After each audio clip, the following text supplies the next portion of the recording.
حمدت الله حمدا لا فناه وحد الحمد لا يعلم سواه نصلي ثم بعد الحمد صدقا على خير البرية مصطفاه أما بعد فأعوذ بالله من الشيطان الرجيم بسم الله الرحمن الرحيم أقم الصلاة لذكري صدق اللہ مولانا العظیم۔ قرآن مجید میں اللہ تعالیٰ نے اپنے بندوں کو یہ حکم دیتے ہوئے ارشاد فرمایا، اقیم الصلاۃ لذکری، نماز کو قائم کرو میری یاد کے واسطے۔ دین اسلام کی ہر عبادت ہمارے لیے باعث سعادت ہے۔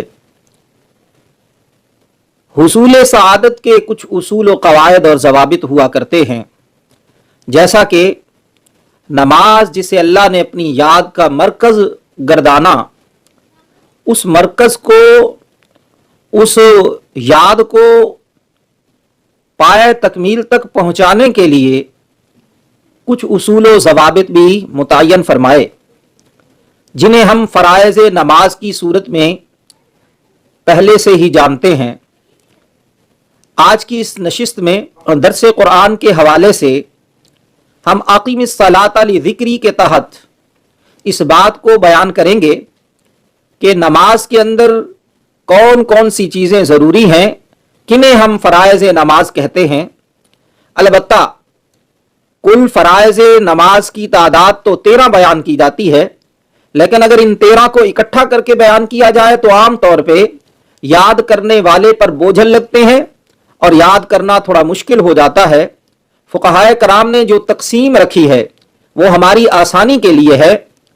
انہوں نے آدھے فرائض کو الگ کر دیا جو کہ نماز شروع کرنے سے پہلے کے ہیں، اور باقی فرائض کو انہوں نے جو نماز کے اندر ہے الگ کر دیا۔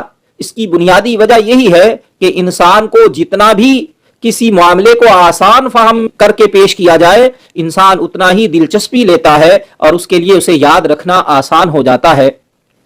ان 13 فرائض میں سے 7 وہ فرائض ہیں جنہیں عام طور پہ ہم شرائط نماز کے حوالے سے جانتے ہیں۔ انہیں شرائط نماز کہا جاتا ہے کیونکہ نماز شروع کرنے کے لیے ان کو شرط کی حیثیت ہے۔ شرط وہی ہوا کرتی ہے جو چیز کے اندر داخل نہ ہو، چیز سے خارج ہو، اس وجہ سے انہیں شرائط کا نام دیا گیا۔ اور شرائط صلاۃ 7 ہیں۔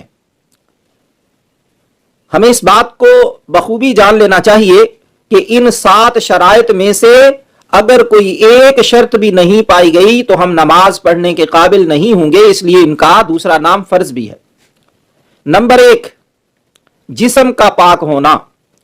جس بندے کا جسم پاک نہیں، جو بے غسلہ آدمی ہے، جو حالت جنابت میں ہے، جس کا جسم پاک نہیں ہے، اسے نماز پڑھنے کی قطعاً اجازت نہیں ہے۔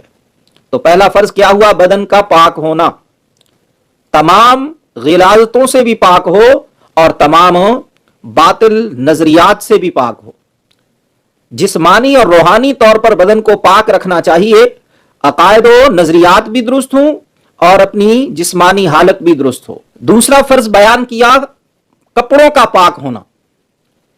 کپڑوں کا صاف ہونا کافی نہیں ہے، کپڑوں کا پاک ہونا بھی ضروری ہے، بلکہ صاف کپڑے نہیں بھی ہوں گے تب بھی نماز ہو جائے گی۔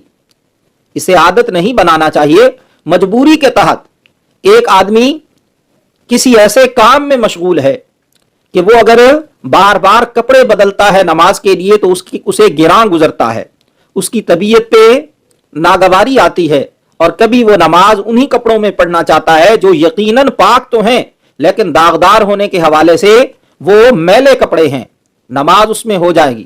البتہ آداب نماز کے لیے یہ ضروری ہے کہ ایسی حالت ہو انسان کی کہ کسی عام محفل میں جاتے ہوئے جب وہ اپنی حالت کو سنوار لیتا ہے تو یہ تو سب سے اعلیٰ محفل ہے رب تعالیٰ کے دربار میں حاضری کی، اس لیے اسے سب سے اعلیٰ لباس پہننا چاہیے۔ لیکن فرائض میں سے یہ بات ہے کہ کپڑا پاک ہونا چاہیے، صاف ہونا فرض نہیں ہے۔ تیسرا ہے جگہ کا پاک ہونا۔ آپ جس جگہ پہ نماز پڑھ رہے ہیں